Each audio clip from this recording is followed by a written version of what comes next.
Good morning, dear students of class 8. Welcome to the English online learning class. Today we are going to take up the first lesson from your main reader, Honeydew, the best Christmas present in the world. We have already done overview of this lesson. Today we are going to take up the text of this lesson. Students, this lesson is by the famous writer Michael Morpurgo. Now, before we read this lesson, uh, let us read a brief introduction. There are some dates or periods of time in the history of the world that are so significant that everyone knows and remembers about them. The story you will read mentions on such a date and event, a war between the British and the Germans in 1914. Can you guess which war it was? Well, this war was the First World War.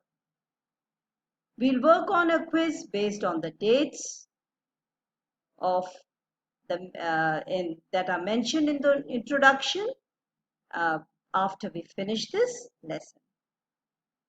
Now, part 1. I spotted it in a junk shop in Bridport, a roll-top desk. The man said it was early 19th century, and oh, I had wanted one, but they were far too expensive. This one was in a bad condition. The roll top in several pieces, one leg clumsily mended, scotch marks all down one side. It was going for very little money. I thought I could restore it. It would be a risk, a challenge, but I had to have it. I paid the man and brought it back to my workroom at the back of the garbage. I began work on it on Christmas Eve. So the narrator, what did he spot in the junk shop? Junk shop where old things are sold. He spotted in the junk shop in Bridport a roll-top desk, a desk which top could be opened. And this, the man said, the person who was selling it said it was early 19th century and it was pure oak. It was made of oak wood. And the narrator wanted one such desk. But all the new ones were very expensive.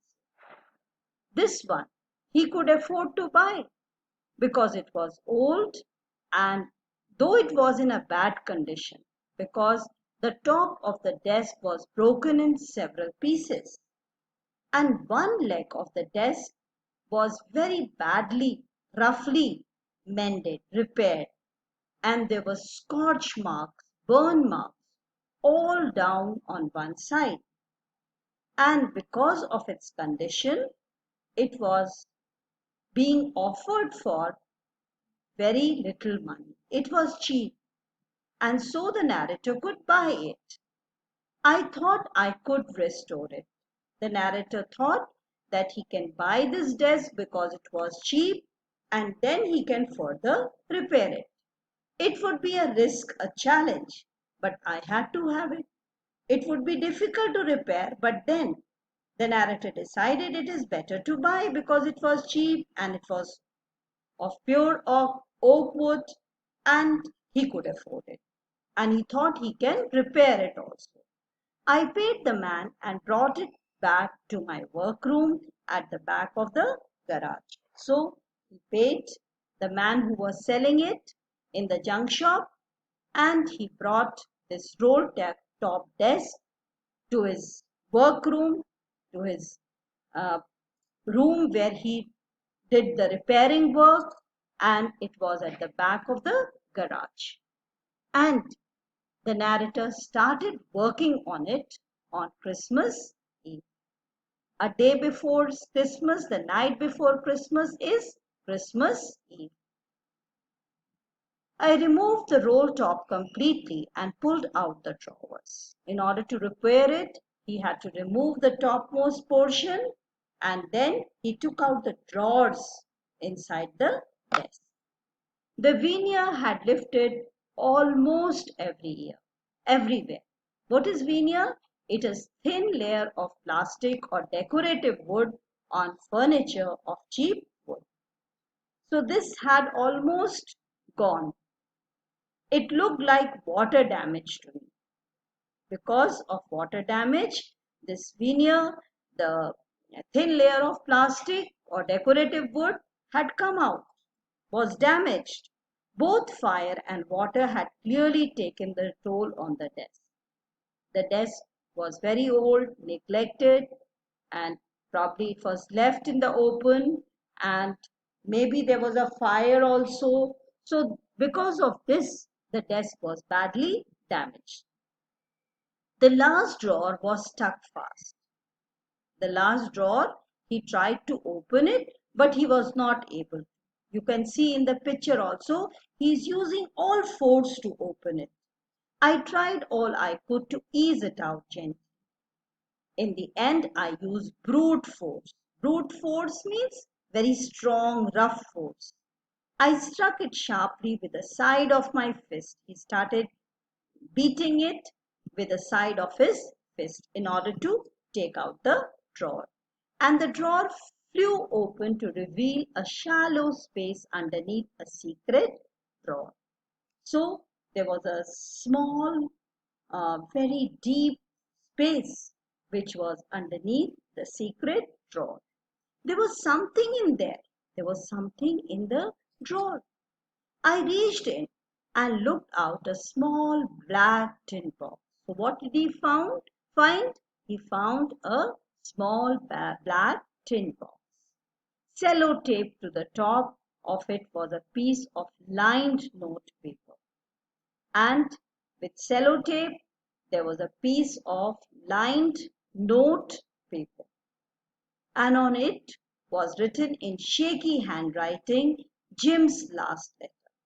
Received January 25, 1950. So, on the top sellotape was a note, and in this note paper was written Jim's last letter, and the date was January 25, 1950. To be buried with me when time comes. And it was also said that when I die, this letter should be buried with me. I knew as I did it that it was wrong of me to open the box. So the narrator thought that he should open the box or not. It was not right to read anyone's letter, but at the same time, he was curious to know what the letter was about, what was inside that small black tin box, what type of a letter. It usually does. Inside the box, there was an envelope. So when he opened the box, the tin box, there was an envelope. And the address read, Mrs. Jim McPherson, 12 Copper Beaches, Bridport, Dorset. So the address in the envelope was written Mrs. Jim McPherson. So the letter was written to Mrs. Jim McPherson. And the address was also there, 12 Copper Beaches, Bridport, Dorset. I took out the letter, unfolded it. It was written in pencil and dated at the top December 26, 1940. So this letter was dated December 26, 1940, and it was written in pencil. When he took out the letter, he read the date of the letter. In the envelope was written the address of the person to whom the letter was written. Now we are going to stop here and continue with the remaining part of the lesson in the next class. You are advised to write down the important points in your English notebook. Thank you. Take care and have a nice day.